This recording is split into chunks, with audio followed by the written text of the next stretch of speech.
Idly-ho!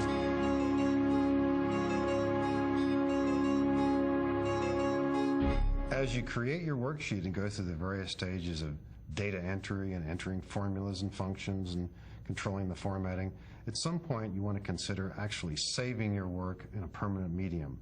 At present, our work exists in RAM, but if we had a power failure or a plug were accidentally kicked, we have no information saved. Let's talk about the implications of how we save, where we save, and what we save.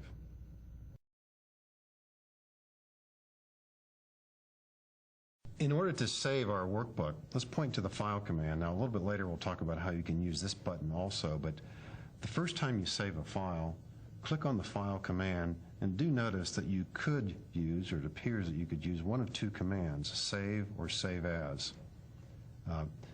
If you're trying to save a file for the very first time, it really doesn't make any difference. You'll end up at the same spot. Let's click on Save As to see what that looks like. And as we do this, the dialog box that's about to appear will give us a number of choices. The first one is, where do we save this? Now, your screen might say something like My Documents here. You'll see a default location, but the point is, where you save your file is wide open. Would you want to save your file on a diskette that you have in your A drive? Would you want to save it somewhere on the hard drive? That's the C drive.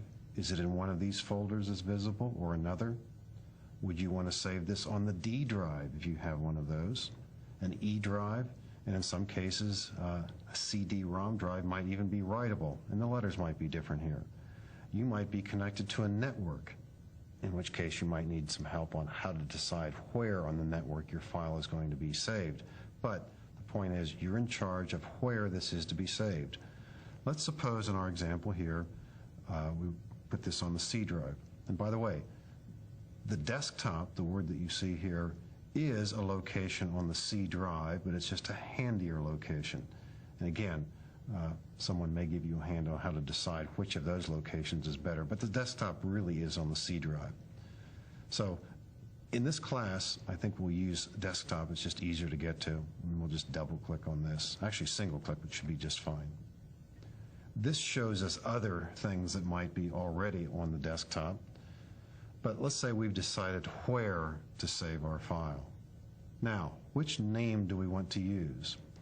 We can go with the existing name, and no matter which name we choose, by the way, Excel will automatically have the 3-letter file extension appended. If we don't want this name, we could just drag across it, and perhaps we'll call this Sales Report. You can use upper and lowercase at your discretion. Some symbols work, some don't. You want to avoid the asterisk for sure, but usually letters and numbers give you enough capabilities to describe this. And by the way, the character limit is 256. Now, it's also important in some environments to consider how you save this, and particularly if you're in a transition phase. I'm going to move this to the top of the screen a bit so we can focus on this. If you want to save your Excel workbook so that people using a previous version of Excel can also read this, you will want to click on the down arrow and look at some of the choices available here. Now, if you're in a mixed environment and you're using Excel 2000 and perhaps others aren't, you may want to consider this choice here. Now, this actually means that any capabilities of Excel 2000 that you are using will get saved, but also your file will be saved in such a way that a user of an older version of Excel could also read it. Sometimes that's an issue. If you make this choice here, you are saving your file and maybe not including some of the newer features of Excel 2000 in it. In other words, it's as if you're stripping off some of the newer features and saving the worksheet as if it were in an older style. So those are definitely of concern. If you have other unusual needs, maybe going way back to a much older version of Excel, and these go way back, or possibly to save your file so that a Lotus 123 user could use it, you'll use the WK4 option, or possibly older versions of Lotus. And so there are some other selections to be made here depending upon the environment that you're using.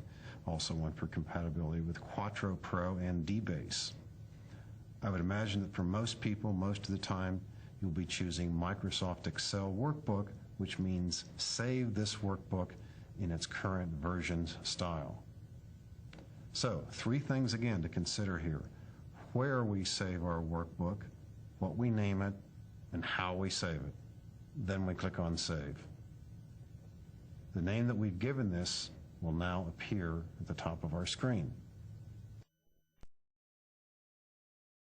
As you make additional changes to your workbook, you want to keep in mind the fact that each change is not being recorded on the file that you just saved.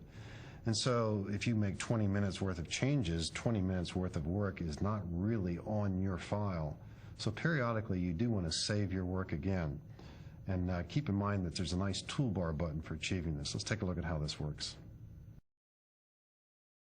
If you have made some additional changes to your workbook and you do want to make sure that they're included in your saved file, you can either click on the File command and choose Save, or you could hit Control-S. Notice the little indicator to the right there.